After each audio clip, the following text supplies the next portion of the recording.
Does the whisper of silk hold secrets? In the heart of Chang'an, under the sprawling eaves of the Tang Empire, the rhythmic clatter of looms in Shen Wei's family workshop was the city's heartbeat made tangible. Sunlight filtered through latticed windows, danced on threads dyed in hues of sunset orange and twilight indigo, colours Shen Wei coaxed from minerals and plants with an alchemist's care. Her fingers, nimble and stained faintly blue at the tips, moved with a certainty that belied her 20 years. They knew the language of warp and weft, the subtle tensions that birthed patterns of breathtaking complexity.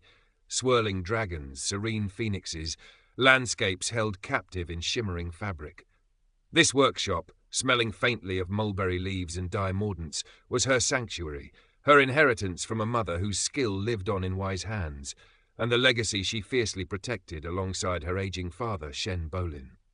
But Chang'an, that magnificent, sprawling beast of a capital, held more than just artisans and merchants. In a cramped room near the scholars' quarter, austerity was the only luxury Li Chen afforded himself. Mid-20s, his frame leaned beneath worn robes, his face held the sharp intelligence and shadowed disillusionment of a lineage wronged. His grandfather, a censor of repute, had vanished into the maw of political purge years ago, leaving the family stripped of rank, wealth, and honour. Poverty was Li Chen's constant companion, yet his eyes burned with an intensity undimmed as they devoured the characters on brittle scrolls, history, law, the classics. The imperial examinations were his only path, a narrow bridge across the chasm of disgrace, a chance to reclaim not wealth, but the stolen name of his family. Calligraphy practice filled the margins of his days, each stroke a meditation on precision, a silent rebellion against the chaos that had consumed his past. Cynicism warred with a deeply ingrained sense of justice, a belief that somewhere, beneath the layers of corruption, the mandate of heaven still valued integrity. Power in Chang'an wore many faces. Sometimes it strode in the brocaded robes of high ministers, sometimes in the lacquered carriages of imperial kin, and sometimes it glided silently through the palace corridors in the slippered feet of influential eunuchs. Joseon was such a power. Director within the palace logistics, perhaps, or some equally opaque title that granted him access, influence, and the means to accumulate vast unseen wealth. His name was whispered in the markets, a patron of arts, a connoisseur of rarities, a man whose favour could elevate and whose displeasure could crush. Few had seen him smile genuinely. His amusement was a cold, assessing gleam in eyes that missed nothing. He collected beauty, jade, porcelain, calligraphy, and sometimes it was rumoured, people. The collision was inevitable, like streams flowing towards the same river. It began not with a clash, but with a whisper of admiration that felt colder than frost. A bolt of Shen silk, a complex weave depicting peonies unfurling under a moonlit sky, had found its way into the hands of a minor consort, a gift meant to curry favour. The consort in turn displayed it, hoping to catch a higher eye. It caught Zhao Xian's. He arrived at the Shen workshop without fanfare, accompanied only by 2 impassive attendants. Dressed in deceptively simple dark silk that seemed to absorb the light, his pale face composed, he moved through the workspace with a predatory grace. Shen Bolin, Wei's father, bowed low, his merchant's caution warring with the ingrained deference to palace authority. Wei, wiping her hands on her apron, met Zhao Xian's gaze directly, her usual quiet confidence momentarily shaken by the sheer weight of his presence. "Exquisite," Zhao Xian murmured, his long fingers tracing the raised threads of a phoenix pattern on a loom. "The skill is undeniable. Your family possesses a rare gift, Mistress Shen." His eyes lingered on her face, then swept back to the vibrant silks hanging like captured rainbows. Such artistry should not be scattered amongst common merchants. It deserves singular patronage. He proposed an exclusive arrangement, all their finest work reserved solely for his selection, for his distribution amongst those he deemed worthy. The price he offered was generous, almost obscenely so. Shen Bolin's eyes widened slightly, calculating the security such patronage could bring. But Wei saw the cage beneath the gilded bars. Her craft was not a commodity to be hoarded, but a voice, a tradition. To bind it to one man, especially one whose smile didn't reach his eyes, felt like a betrayal. "Your Excellency honours us," she said, her voice steady despite the tremor in her hands.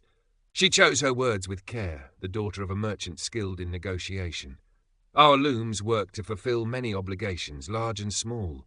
To dedicate them solely to one patron, it would diminish the reach of our craft, Excellency. This silk wishes to travel, to be seen by many. She bowed her head respectfully, avoiding the direct refusal, but making her meaning clear. We are grateful for your generous offer, but our current arrangements serve us well.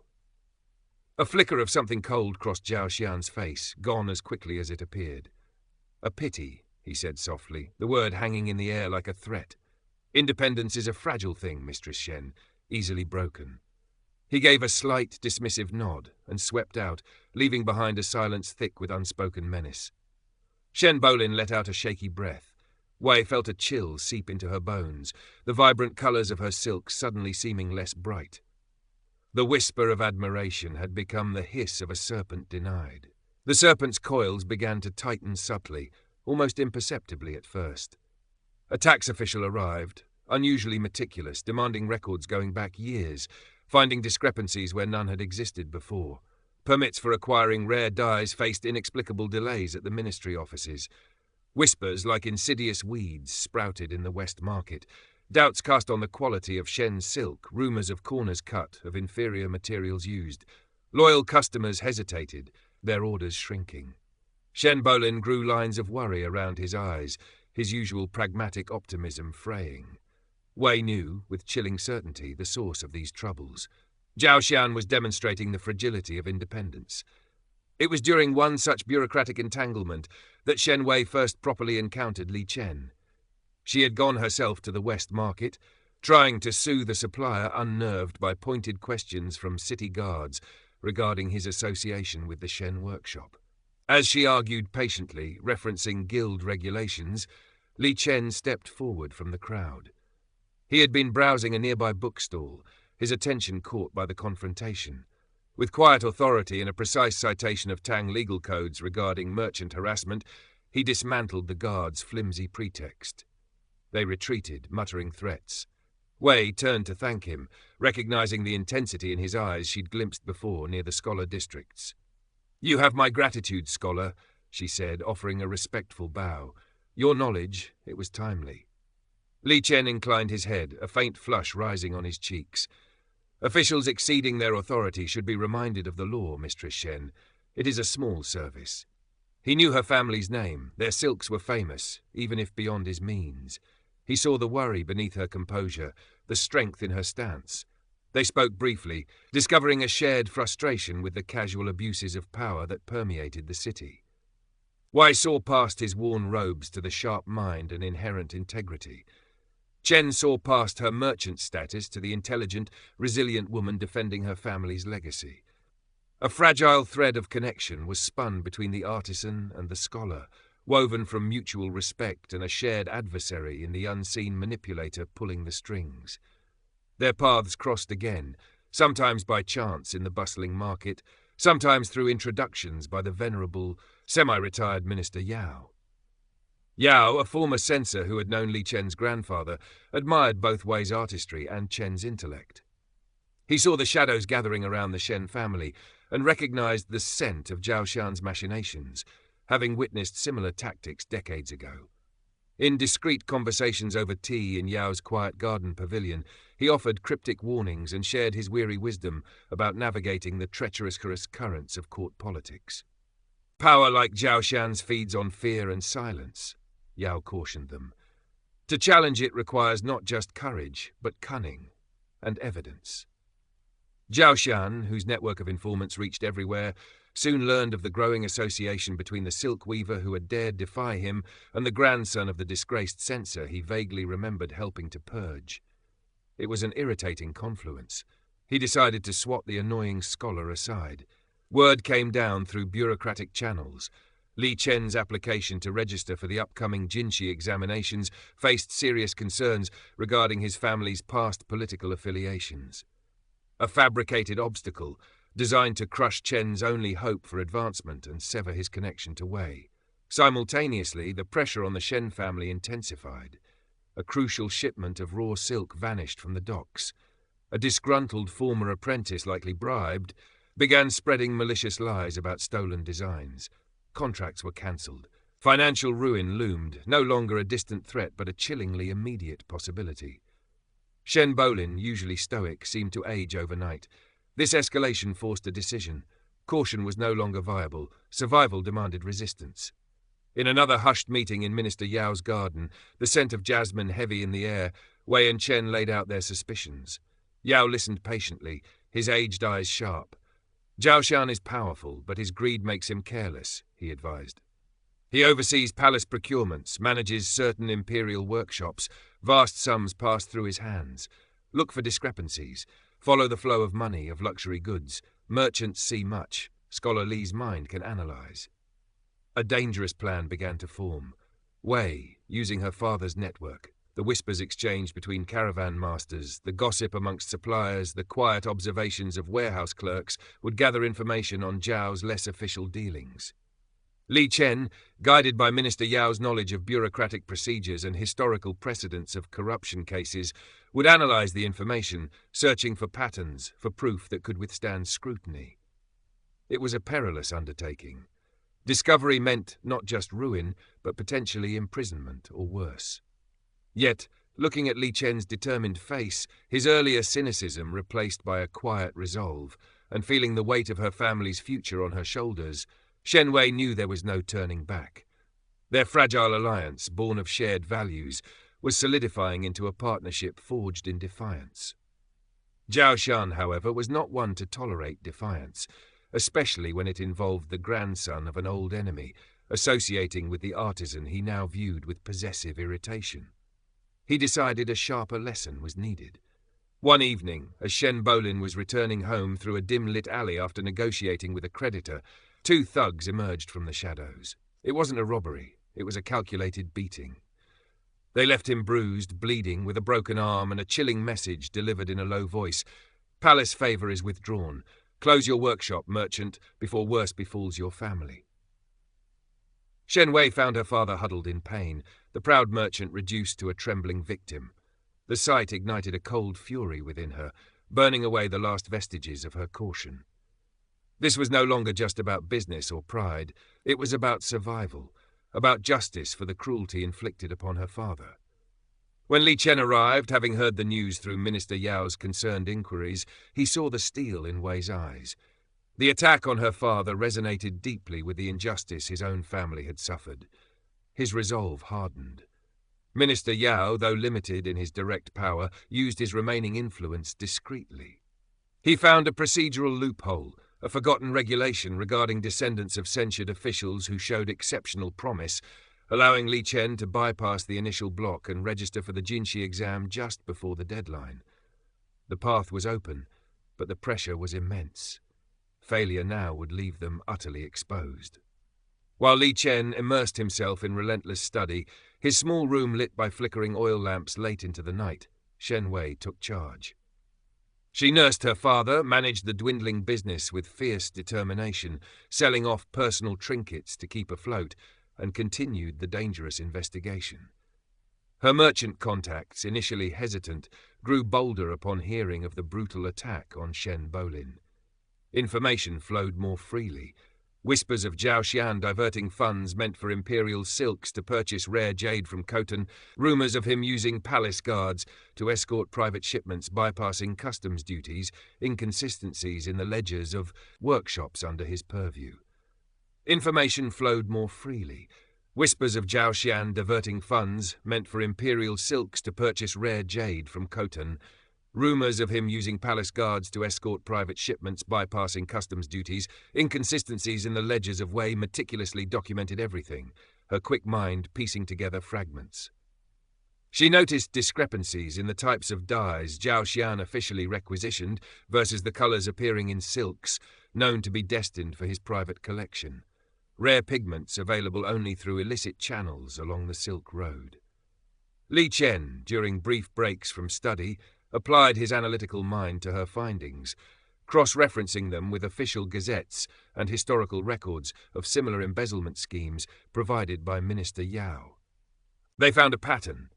Zhao Xian was using his position to funnel state resources into a vast personal enterprise, trading luxuries and enriching himself under the guise of serving the palace. They even found evidence suggesting he was facilitating the smuggling of valuable Tang artifacts out of the empire in exchange for foreign gold, a treasonous act. The key seemed to lie with Zhao's chief subordinate, Ma Chao, an ambitious but nervous man known for his own expensive tastes. Wei recalled seeing Ma Chao anxiously overseeing unusual cargo being unloaded late at night near the canal docks.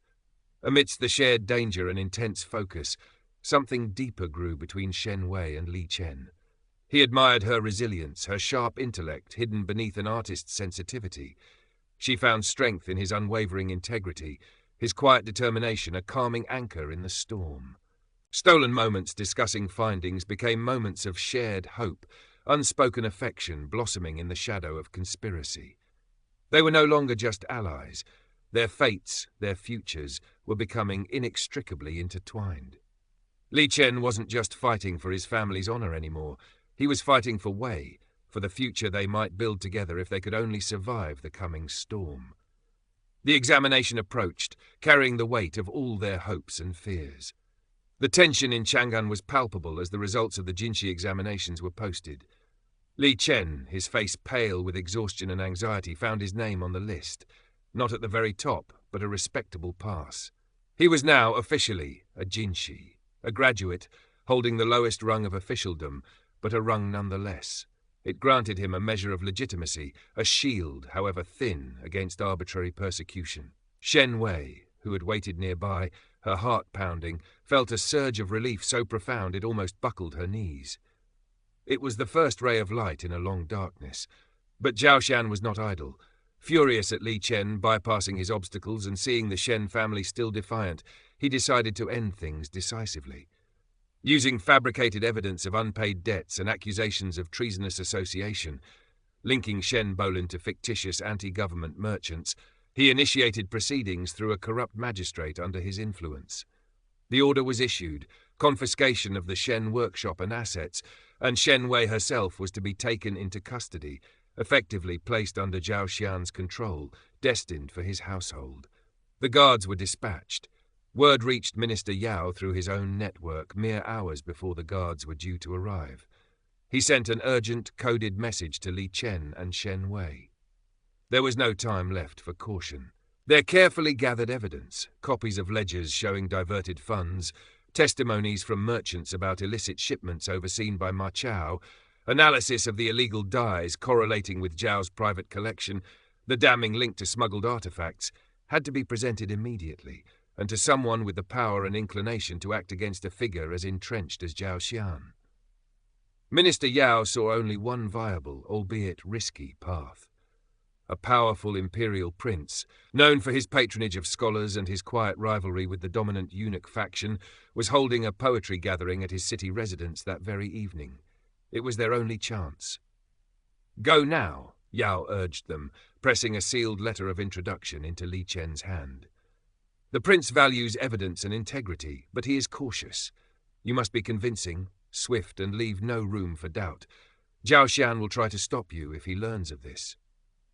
The journey across Chang'an was fraught with tension. Every shadow seemed to hold a threat. Every passing patrol car felt like Zhao Xian's agents. They reached the prince's residence, a sprawling complex radiating quiet authority. Presenting Minister Yao's letter gained them entry past the stern guards, but only into an outer courtyard. An attendant took their plea. Urgent information regarding corruption threatening state security. Minutes stretched into an eternity. From within they could hear the faint strains of a zither, laughter, the recitation of verses. Then the attendant returned. The prince would see them briefly in a side chamber. They were ushered into a room elegantly appointed but clearly used for business. The prince, a man in his late 30s with intelligent, assessing eyes, much like his reputation suggested, regarded them coolly. "Minister Yao speaks highly of your integrity, Scholar Li, and your skill, Mistress Shen. You claim evidence of serious wrongdoing?" Li Chen, his voice steady despite the pounding in his chest, laid out their case concisely, presenting the documents Wei had organized. He explained the pressure on the Shen family, The attack on Shen Bolin, the fabricated charges against himself, and crucially, the evidence of Zhao Xian's embezzlement and smuggling activities, highlighting the connection to Ma Chao. Shen Wei added specific details only she could know. The types of silk involved, the routes used for smuggled goods gleaned from merchant talk, the fear Zhao instilled. As they spoke, a commotion arose outside. An attendant entered, bowing low. "Your Highness, Director Zhao Xian seeks an urgent audience." The prince's eyes narrowed. He looked from the evidence spread before him to the faces of Wei and Chen, seeing not wild accusers but desperate people armed with credible proof. "Let him wait," the prince commanded curtly. He turned back to them. "This Ma Chao, would he corroborate?" "He fears Zhao Xian," Wei stated, "but perhaps he fears implication in treason more. He oversees the director's warehouses near the South Canal dock." The prince made a swift decision. He dispatched guards with a warrant, not for Zhao Xian yet, but for Ma Chao and the contents of the specific warehouse Wei had indicated. He then ordered Wei and Chen concealed in an adjoining room. Zhao Xian was finally admitted, his face a mask of polite concern. "Your Highness, forgive the intrusion, but I have received disturbing reports of seditious individuals attempting to slander loyal servants of the throne." His words were cut short as guards entered, escorting a terrified, trembling Ma Chao. Another guard presented the prince with items recovered from the warehouse, not just illicitly acquired silks and jade, but Tang Dynasty tomb artifacts, clearly marked for export. Ma Chao, seeing the game was up and perhaps offered a sliver of hope by the prince's guards, collapsed, confessing his role in Zhao's schemes, confirming the embezzlement, the smuggling, everything. Zhao Xian's composure finally shattered. His face turned white, then flushed with fury. He lunged towards Ma Chao, spitting threats, but the guards restrained him. The prince looked at the powerful eunuch, his eyes filled with cold disdain. "Director Zhao, your service to the palace appears to have been primarily to yourself. You are under arrest for corruption and treason." The carefully constructed world of Zhao Xian crumbled into dust. The fall of Zhao Xian sent ripples through the corridors of power in Chang'an. The prince, bolstering his own position and cleansing a rival faction, ensured the investigation was thorough. Zhao Xian was stripped of rank and titles, his vast ill-gotten wealth confiscated. Given the severity of the treason charge involving smuggled national treasures, exile was deemed insufficient. By imperial decree, he was ordered to drink poison in the privacy of his cell, a quiet end for a man whose corruption had been anything but. Ma Chao, for his cooperation, received a lighter sentence, exile to a remote southern province. The corrupt magistrate who had targeted the Shens was dismissed and faced his own investigation. Minister Yao watched the proceedings with quiet satisfaction, his faith in the possibility of justice, however flawed the system, momentarily restored. He sought no reward, content to retire fully to his garden and his books. For the Shen family, the nightmare was over. The confiscation order was rescinded, their name cleared. Shen Bolin, his arm still healing but his spirit revived, began the slow process of rebuilding the workshop's reputation and finances. Loyal customers returned, and new ones emerged, drawn by the story of their resilience and the undeniable quality of their silk. Shen Wei worked tirelessly alongside her father, the rhythmic clatter of the looms once again a sound of hope, not anxiety. The colours she wove seemed brighter, imbued with the strength she had discovered within herself. Li Chen, his Jinshi status confirmed, received his first official appointment, a junior position within the Ministry of Rites, a place where his knowledge of history and propriety could be put to good use. It was a modest start, but it was the first step on the long road to restoring his family's honour, a path he now walked with newfound confidence and purpose. He knew the fight against corruption was far from over, but he had proven that even one person, armed with truth and courage, could make a difference. With the immediate danger past and their lives settling into a new rhythm, Li Chen formally asked Shen Bolin for his daughter's hand in marriage. The old merchant, looking at the quiet strength in the young scholar and the deep affection shining in his daughter's eyes, readily agreed. Their wedding was simple but heartfelt, attended by loyal friends and grateful neighbours. Later, in the quiet intimacy of their new life together, Li Chen took Shen Wei's hands, tracing the faint dye stains on her fingertips. "Wei," he began, his voice thick with emotion, "we faced the storm together." She met his gaze, her intelligent eyes soft, and found our anchor in each other, Chen. She thought of the journey, the fear, the danger, the quiet moments of shared resolve.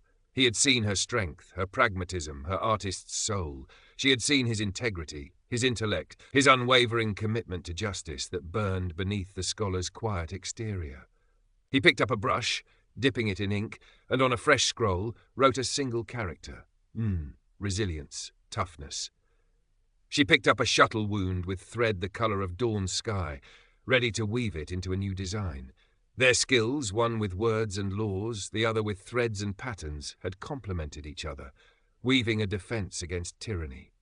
Now they would weave a future together, their love a testament to the enduring strength found not in status or power, but in shared integrity, courage, and the quiet resilience of the human spirit against the encroaching shadows.